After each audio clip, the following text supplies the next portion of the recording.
आज आपण बनवणार आहोत पुरण। त्यासाठी अर्धा किलो चण्याची डाळ घेतलेली आहे। ही स्वच्छ धुवून घ्यायची आहे। इकडे आपण कुकरमध्ये 1.5 तांब्या पाणी गरम करायला ठेवलेलं आहे। या ठिकाणी आपल्या पाण्याला उकळी आलेली आहे। त्याच प्रकारे आपण चण्याची डाळ 2 पाण्यातून धुवून घेतलेली आहे। स्वच्छ 2 पाण्याने डाळ धुवून घ्यायची आहे। आता आपण कुकरमध्ये डाळ टाकणार आहोत।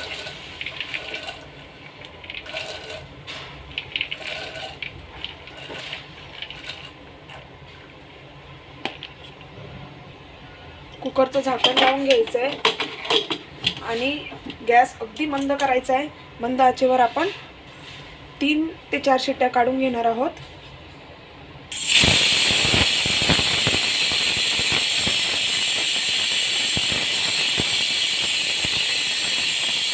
या ठिकाणी एक शिट्टी झालेली आहे।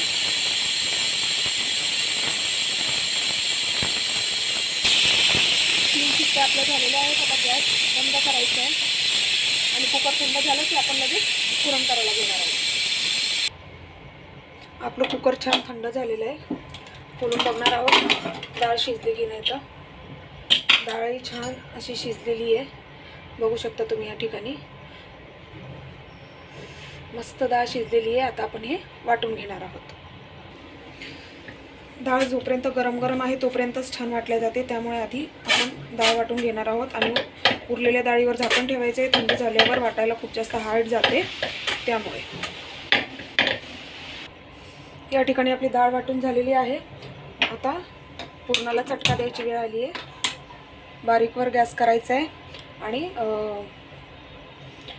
या ग्लासने आपण डाळ मोजली होती 2 ग्लास, तर ह्याच ग्लासने आपण 2 ग्लास साखरही घेणार आहोत। यात टाकून घ्यायची व्यवस्थित साखर आणि मिक्स करून घ्यायची आहे। ही दुसरा ग्लास, ॲक्च्युली आमच्या इथे कमी साखर खातात, त्यामुळे मी थोडीशी 2 ग्लासला कमी साखर घेतली आहे। आता हे व्यवस्थित आपण मिक्स करून घ्यायचे। या ठिकाणी पुरणातली साखर वितळायला सुरुवात झालेली आहे। आता आपण ह्यात कुटून घेतलेली इलायची घालणार आहोत आणि मिक्स करून घेणार आहोत।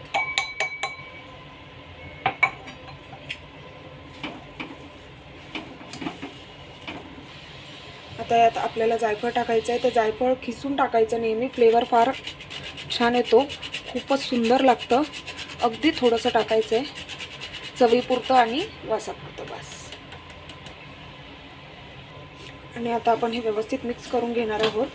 पुरणातली साखर पूर्णपणे वितळलेली आहे, बघू शकता तुम्ही। छान चटका बसवून घ्यायचा आहे पुरणाला,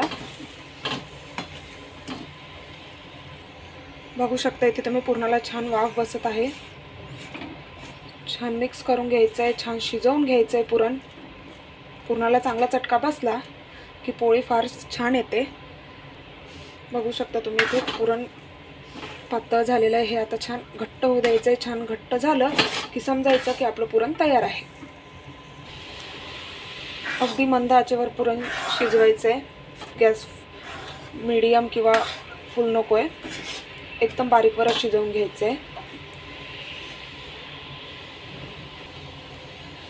तर या ठिकाणी बघू शकता तुम्ही, आपलं पुरण पूर्णपणे आता घट्ट झालेलं आहे, इन द सेन्स की हे पूर्णपणे शिजलेलं आहे, बघू शकता तुम्ही। आता हे थंड झालं की घट्ट होत जाईल आणि जसं जसं घट्ट होईल तसं तसं छान मुरेल आणि चपात्या खूपच छान येतील, बघू शकता तुम्ही। व्हिडिओ आवडला असेल तर आपल्या चॅनलला सबस्क्राईब करा आणि या व्हिडिओला लाईक करा, कमेंट करा, शेअर करा आणि अशाच नवनवीन रेसिपीजसाठी आपल्या चॅनलला लवकरात लवकर सबस्क्राईब करा। तर तयार आहे आपलं पुरण।